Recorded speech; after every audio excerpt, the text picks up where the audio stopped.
The reason that I love to both practice and teach the Yin Yoga work is because out of my 20 years of self-inquiry and embodiment practice and yoga, the most valuable tools that I've learnt is recognition that I am not the voice in the head. That whatever my mind is projecting into the moment doesn't have to dictate my reality. And so Yin Yoga brings us direct tools for freedom from attachment to the enslavement of that limiting belief system of the thinking mind. And in this training, we're going to be working in depth with how to generate that freedom for ourselves and for our students. Exploring that up a bit.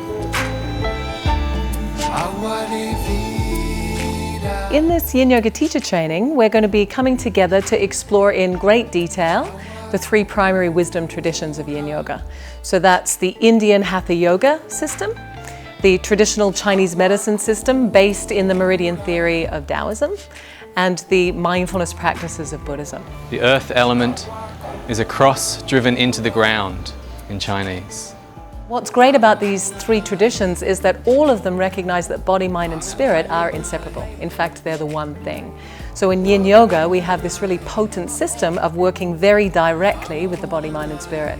The hips is actually up here, is going over to that point there. So bringing in a Chinese doctor whose specialty is in teaching about the illness and pathogens of traditional Chinese medicine and how we can address those with Yoga Asana.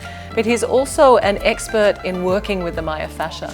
The whole style of the training is to provide a very experiential focus on how to learn. So they don't learn the meridians as these abstract concepts, but they learn them through experiencing them in their bodies, and so they know what they felt like in that pose. Little finger, let's do the same thing on the other side. The Chinese have these maps that says this is how the ankle connects with the knee, connects with the hip, connects with your gallbladder, connects with your soul. And in yoga they have this rich tradition of how you can move your body. When you put them together, you get a whole nother set of possibilities, and the students that already have all that knowledge in their yoga tradition suddenly are finding that the Chinese maps open up new ways for them to experience it. Activating heart meridian, pinky finger to the armpit when you're exhaling. So on a physical level, we work with the tissue, but also with the inclusion of Chinese medicine. In TCM, there are 12 primary channels that are worked with to influence how qi is flowing into the 12 organ systems of the body. So we can work with very specific practices to optimize the vitality and health of specific organ systems. Teachers, you want to guide your students where the channel is in the body?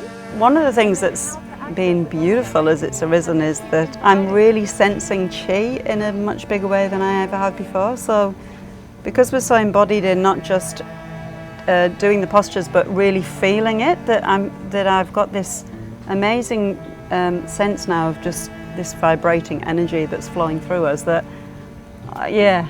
And as you exhale, how would you stretch from the scapular bone to the fingertips to open small intestine channel? So a foundational principle of the training is the recognition that the thoughts that we're identifying with influence the tissue in our bodies.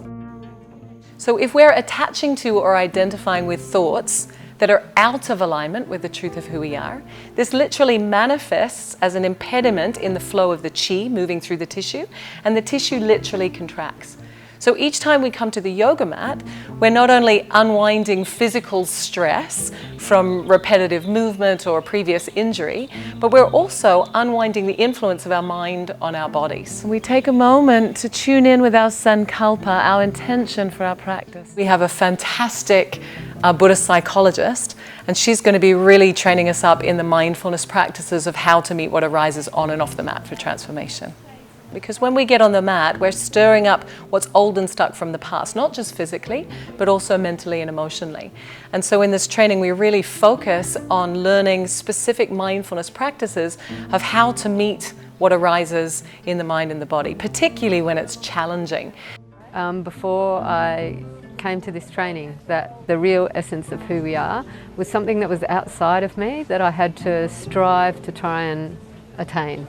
And through my experience of this training, I realised that it's not something outside of me, it's something that's within me. It is me. Feeling sensations in the front, the sides, and the back of the neck.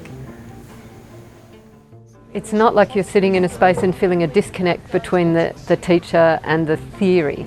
What you see within Tina is everything that she's telling you about come to life. The tissue that's stretching under the scapular bone, gallbladder meridian. Radically rewarding to see this transformation arise in students, and it doesn't require an enormous amount of practice. It can happen right here and right now. It's just when we have the tools to meet what arises that we can notice that it's available for everyone. And it's so deeply inspiring to watch so many students, one after the other, recognize their full potential.